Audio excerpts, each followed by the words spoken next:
The kid I raised for 3 years isn't mine. The wife I comforted for 5 years ran off with my buddy. I ended up with massive debts and a death sentence, and I died. When I opened my eyes again, Tina was there in a wedding dress, demanding 2 million more for a dowry or she wouldn't marry me. Without much thought, I held the bridesmaid's hand. Linda, marry me. I swear on my life, I'll treat you right for the rest of my days. Linda had had a crush on me for years. I only realized on my deathbed what she'd done for me. When I couldn't afford Tina's dowry, Linda anonymously sent money through my friend. When I lacked a big enough house to keep Tina happy, Linda anonymously had a friend loan one to me. Even arranging a nanny and fulfilling Tina's endless demands were Linda's secret deeds. And I ignorantly credited it all to my good buddy Eric. I let Eric into my home and business. I let Eric get close to Tina. I didn't even know when Tina was pregnant with Eric's kid. Thinking of this, my eyes welled up, and I kneeled down, strengthening my vow to Linda. Linda, if you're willing to marry me today, Ben, will only love you. But if you're not, I won't push. Just give me a chance to win your heart. Before I finished talking, Linda cut me off. She was tearing up, her body trembling slightly. She said, I do. Her response left me overjoyed. I couldn't wait to take this amazing woman home and cherish her. But right then, there were others in the room. They all looked shocked. Tina's mom bit her lip, saying, Ben, what do you mean? 2 million dowry and you back out on Tina? I praised you a lot to Tina. You've really let me down. Tina's dad, his face red with anger, added, this wedding with the hotel, the cars, the house cost millions. And 2 more million breaks you? At this moment, you abandon Tina and just grab some woman to marry? Are you trying to shame us? Or yourself? Eric, the supposed friend, chimed in, come on Ben, it's just 2 million. Sell your parents' house, it's possible. You just need to write an IOU. You're all family, it's like moving money from one pocket to another. No big deal. From one pocket to another. In my past life, I listened to Eric and wrote that IOU. Tina's parents used it to force my folks to sell their house in court. My elderly parents ended up in a retirement home. The wedding expenses left them broke. After the wedding, I handed over all my income to Tina. This meant my parents couldn't afford a decent care home, suffering in a rundown place. They passed away within 2 years of my wedding. I discovered, while packing their things, that they had been mistreated in that home. They reached out to me, but I trusted Tina and Eric too much. I thought my parents were being melodramatic. Looking back, I was beyond foolish. I hurt the people I loved most for these backstabbers. Now Tina joined in attacking me.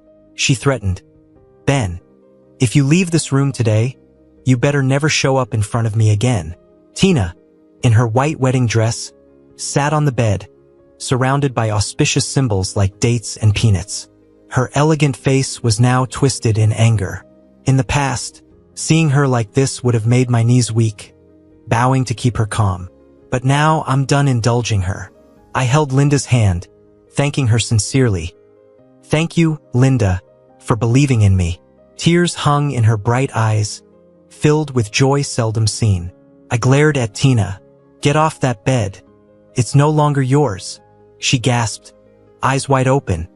What did you say? I sneered, addressing not only Tina but everyone associated with her in the room.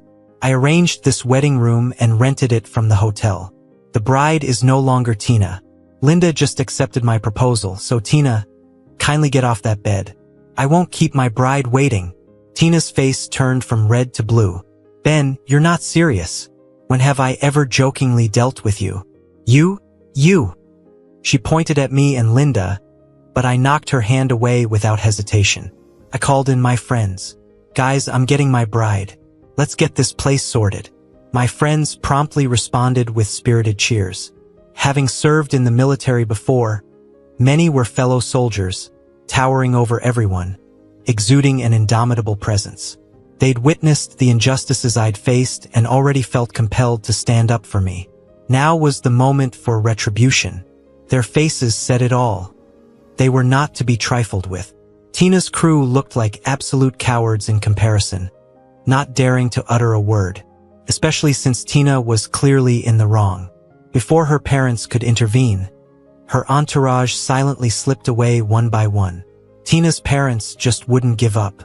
They tried brainwashing me, but I had no interest in listening to them. So I had my friends kick them out. As for Tina, who stubbornly wouldn't leave my big bed, my friends did the honors of tossing her off with the bed sheets wrapped around her. Tina was furious. "Ben, you're insane. Open the door. I swear you'll regret this. Me agreeing to marry you is the best thing that ever happened to your family, and you pull this stunt? You'll be begging me one day, and I won't even look at you." No matter how much she yelled, I kept the bridal suite locked. I called in a makeup artist and rushed a wedding dress from a store for Linda. I stayed by Linda's side, waiting while she got ready. When she came out of the fitting room, she was simply stunning, way more beautiful than ever showy Tina. That's when I realized Linda had been holding back her beauty all along. She'd always just stood in the shadows, playing second fiddle to Tina. I stepped forward and took Linda in my arms. I knew she was nervous, unsure, and all of it was because I'd been blind in the past and hadn't noticed the one always there for me, helping me. "Ben, I don't know why, but I'm scared," she said. I squeezed her hand, giving her confidence. "Yeah, today's wedding is kinda sudden. Normally, I'd court you, let you slowly accept me. But Linda, I can't wait. I can't wait to make you my bride. I'm scared if I wait, someone else will take you away from me." Holding Linda close, we walked step by step toward the wedding hall. Though the guests were puzzled about the bride swap, thankfully, my parents went along with it. After the ceremony, they pulled me aside. Hearing all that went down in the bridal suite, they took a deep breath. "We've had concerns about Tina for a while now. I guess it turned out all right. Now about Linda, son, don't let her down." I nodded earnestly, and later that day, Linda and I got our marriage license. That's when I learned Linda was an orphan. Her parents had left her quite the fortune. Now that we're married, what's mine is yours. I know the wedding took a toll on your finances. Here, use this for your business endeavors. Our future depends on you, she said. Her generosity had me tearing up. Compared to Tina, Linda felt like an angel. "Linda, I love you. I'll spend the rest of my life loving you." That night, Linda and I tangled in the sheets until we fell asleep. The next morning, I got up early to make breakfast for Linda. While she ate breakfast, I tidied up, did the laundry, and took out the trash. I wanted to give her happiness, not just empty promises. When she was done eating, I drove her to work. As soon as Linda's figure disappeared into the company, an unwelcome guest showed up. Tina came out from the subway, spotted me, and strutted over in her high heels, hands on hips, wearing the same disdainful look. "Ben, now you come looking for me? Isn't it a bit late?" I just chuckled at her arrogant face. "Who said I was looking for you? Oh please, after your stunt last night, you must regret it, right? Missing out on me and making a fool of yourself. I almost thought you had some guts. But here you are, crawling back to me." I didn't want to hit a woman, so I turned to leave, holding back my anger. But Tina grabbed me, slapped me hard across the face. It was a full-fledged slap, the sting setting my face on fire. Before I could react, she tugged my tie like a leash, dragging me into the building. She said plenty of my coworkers were at the wedding. "Get in here, get on your knees, and bark like a dog," saying I was wrong all day. "Maybe that'll calm me a bit. And if you want me back, 200 grand isn't cutting it. Sell your parents' house, your company, and bring another $1 million to my folks. Then I'll consider being your girlfriend again. Kissing, sleeping together will be off limits. I'll let you hold my hand at most. If you propose again, that ring better be Cartier's newest." I couldn't care less about what this maniac was saying. I pulled my tie free, straightened my clothes. Tina aimed to insult me, but I noticed the building's owner, Mike, coming over. "Mike, didn't expect to see you here," I greeted him. Mike's voice easily overshadowed Tina's. She turned and hesitated at the sight of Mike. Mike approached me, shook my hand warmly. "Ben, been meaning to meet you. Glad you're here today." I glanced at Tina, then back at Mike. A chance meeting with a mad dog dragged me in. "Ben, who are you calling a mad dog?" Tina protested, but Mike's presence kept her quiet. Mike, seeing this, catoned on. Ben, let's chat on the side. Finish up our last discussion, he suggested. I saw the glint in Mike's eyes and decided to play along. We moved over to some chairs. Tina, unable to keep her usual bravado in front of her boss, muttered, Mike, I'm heading up. You're busy. But as she turned to leave, Mike stopped her. Get us 2 coffees. She hesitated. Mike, I'm the receptionist. Mike smirked. Receptionists get coffee, don't they? Tina gritted her teeth and glared at me before finally going to get the coffee. Once she got back, I didn't say a single word, but Mike sure did catch on to my vibe. He told Tina, go clean the floor, make it shine. Tina flat out refused. Mike, I'm the receptionist, not the janitor. Mike snorted, do it or leave. Without even a college degree, I've already been too generous making you a receptionist. If it wasn't for Ben, do you really think you'd be in my company? Tina's face turned red with anger. Ben, are you just gonna watch Mike bully me? I shrugged, sneering a bit. Mike, your employee is hilarious. The boss asks her to do something and she calls it bullying? Mike gave me a slight smile, then turned a stern gaze back at Tina. Now you're reassigned to the cleaning department. Go change into the uniform and clean this lobby 100 times. I won't. Tina straightened up defiantly. I quit. Mike raised his voice, spelling it out. Fine. You want to quit? Go to finance and calculate how much you owe us for breaching your labor contract. Once it's settled, you can leave whenever you want. Mike's words reminded Tina of that labor contract she signed when she got in through the back door because of me. It stipulated a monthly salary of 30 grand for Tina, with $1 million penalty if she got fired. Likewise, if she quit on her own, she'd have to pay the company $1 million too. 30 grand a month was an absurdly high salary for a receptionist. Mike only did it out of respect for me. But Tina had worried Mike might change his mind, so she insisted on including that penalty clause. The thought of that $1 million penalty turned Tina's face green. She looked at me. Ben, you cover that $1 million for me, or I'll never forgive you. I laughed. Why should I pay you $1 million? Just go clean the floors and don't make Mike call the police. Ben, are you really breaking up with me? Didn't we break up long ago? I'm married now. I even showed her my wedding ring. She started to cry, but wouldn't take a step back. In the end, Mike had to call the cleaning supervisor to drag her away and make her change clothes. All morning, I watched Tina wiping her tears while being scolded by the supervisor. She looked pitiful but also a bit deserving. I realized I'd put her on too high a pedestal all these years, and now she had no self-awareness. After wrapping up my meeting with Mike, he assured me, don't worry, as long as Tina works for me, I'll take good care of her. I gave a faint smile, thanks, Mike. But as soon as I got in my car, a cleaning uniform-clad Tina rushed over to me again. She grabbed my ears, yanking at my clothes, her eyes as red as cherries. I felt furious and wanted to push back, but she just collapsed into my arms, clinging tightly. Ben, are you really abandoning me? Her tone was softening, mixed with tears. You used to do whatever I asked, and now you let Mike treat me like this. Ben, do you or do you not consider me your wife? She went on, trying to sound more appealing. I know you want me to give in, so here I'm doing it. Can't forget you, can't move on. Let's reconcile. I'll marry you. Just give my parents $1 million, and I'll be yours forever. I'll even quit my job to stay at home for you. Isn't that what you want? She kept finding places for me to spend money on: the house, cars, her parents' healthcare, and retirement. I won't work at Mike's anymore. It's humiliating. She pleaded to be moved to my company, wanting to be the CEO's wife. Seeing her shamelessness, I scoffed and pushed her away. She acted like a clingy, adhesive bandage. In the past, she'd always used her body to appease me after a fight, expecting me to compensate her with whatever money pleased her.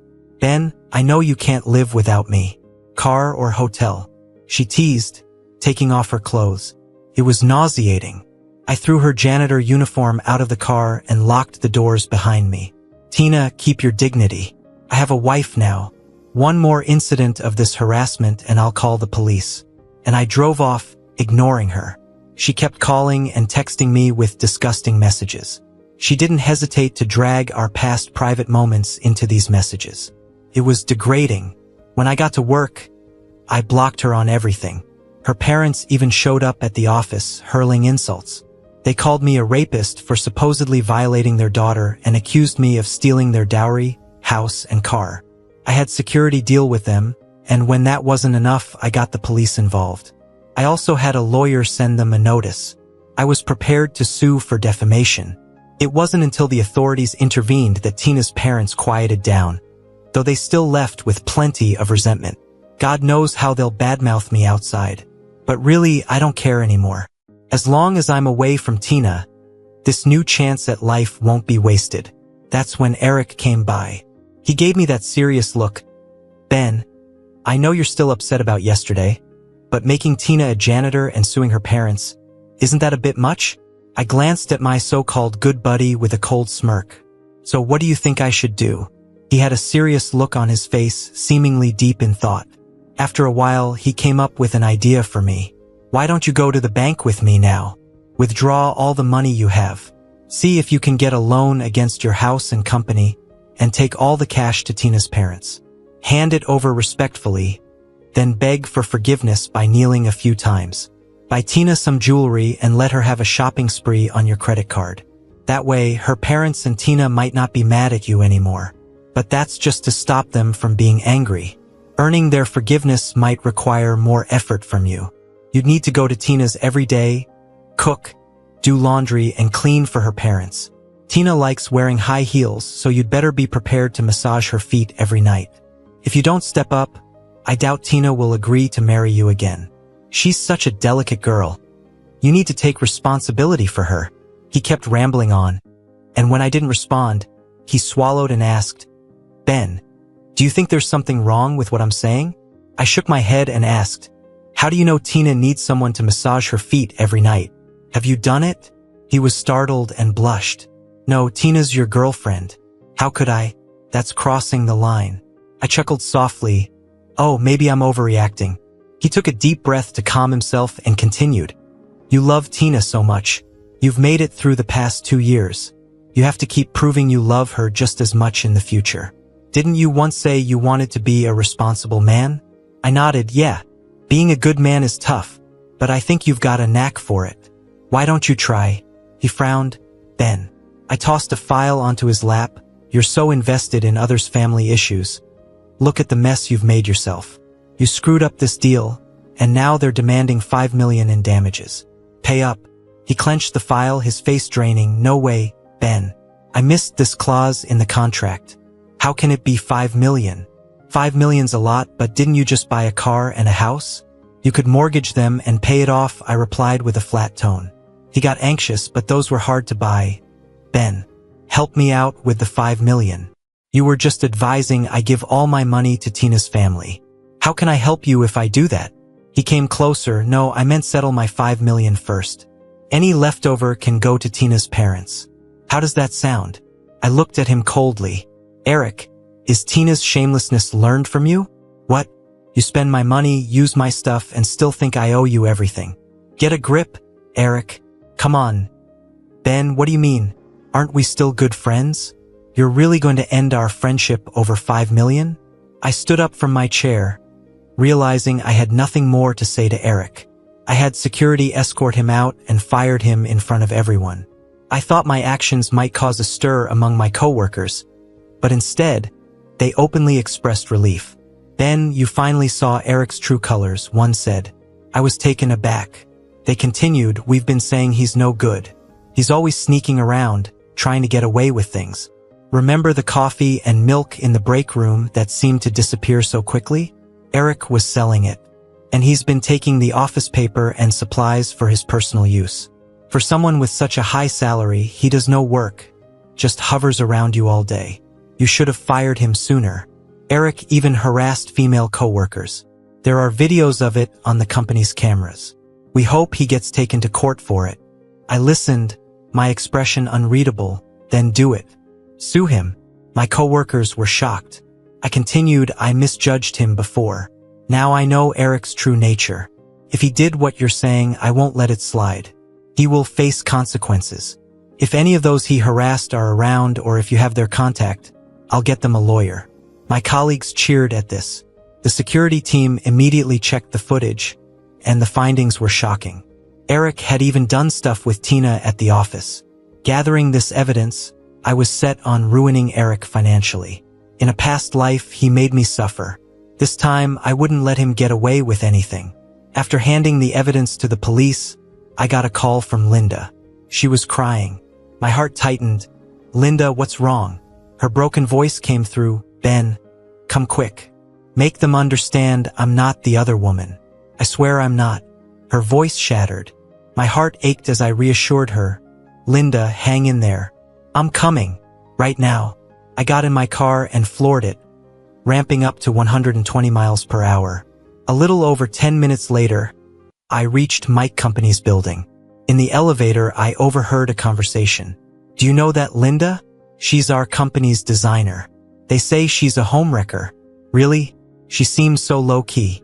"Apparently, she seduced Tina's husband. There's a fight upstairs now." "A fight? You mean between two women?" "Yeah, Tina brought her family and even pinned Linda to the ground. No one's daring to call the cops. Who knows what state Linda's in now?" Suppressing my anger, I shouted, "What are you talking about? Linda's no homewrecker. She's my lawfully wedded wife." The two chatting employees froze, speechless from my outburst. As soon as the elevator stopped, I rushed inside. What I saw shocked me. Linda was pinned down under Tina's parents, struggling to get up. I dashed over, shoved Tina's parents aside, and scooped Linda into my arms. "Ben, tell them I am not a homewrecker," she sobbed, looking like she was about to faint. Seeing the bruises on her face made my blood boil. I glared intensely at Tina and her parents. My stare seemed to shake them a bit, but they still put on a brave face. "Ben, this woman ruined your marriage and seduced you. As elders, can't we teach her a lesson?" They argued. "Tina was with you first, so why are you messing around with this woman? Talk some sense here. Tina won't marry you now. Just pay us $1 million and we're done. Otherwise, we'll accuse you of rape. You raped our Tina. Our girl was defiled and humiliated, and you must compensate." As they kept making threats, Mike had already put a massive projector to work in the office. He played the videos I'd given to the police ahead of time. There were clips of Eric and Tina together, and footage of Tina's parents making absurd demands for a bridal gift.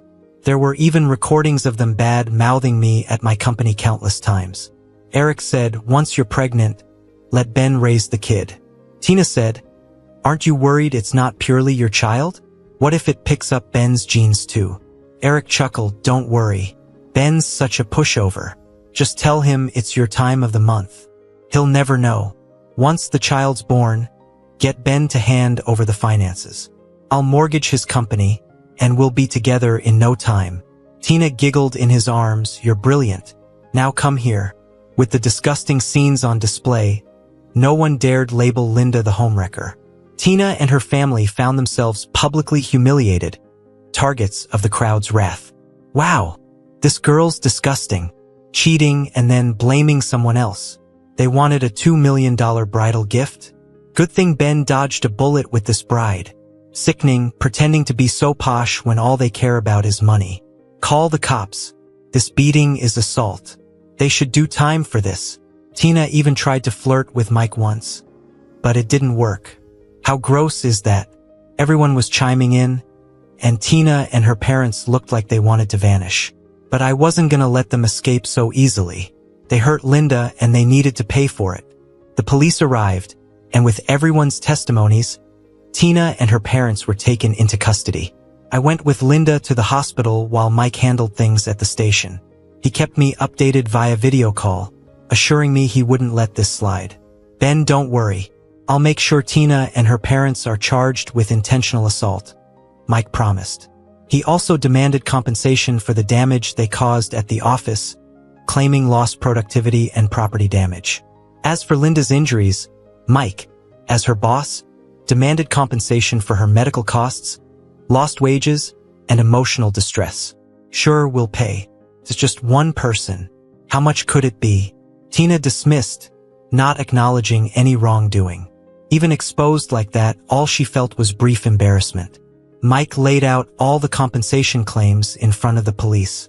3 computers got damaged, special ones for designers. Each costs $10,000. So that's $30,000 right there. Tina fired back, what kind of junky computer costs $10,000? Mike smirked, the computer's worth is the least concern.